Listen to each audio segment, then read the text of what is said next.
ইসকনের বহিষ্কৃত নেতা চিন্ময় কৃষ্ণ দাসের জামিন নাকচের পর আদালত প্রাঙ্গণে স্লোগান, তার বিচার দাবিতে মিছিল করেন বিপক্ষের আইনজীবীরা। জামিন শুনানি ঘিরে আদালত প্রাঙ্গণে ছিল কড়া নিরাপত্তা ব্যবস্থা।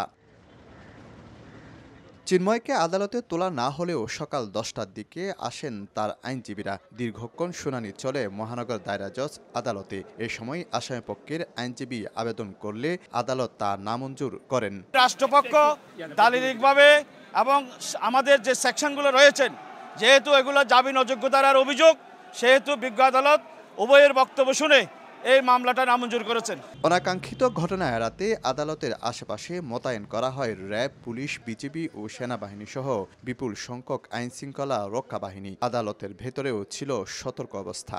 আদালত চত্বরের নিরাপত্তা বিধান করা আমাদের দায়িত্ব।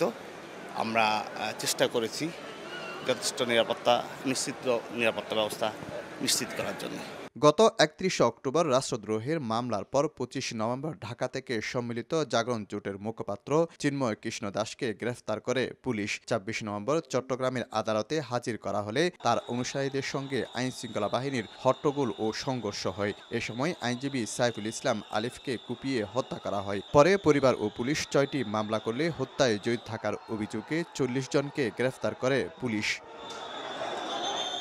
শফিকুল আলম, সময় সংবাদ, চট্টগ্রাম।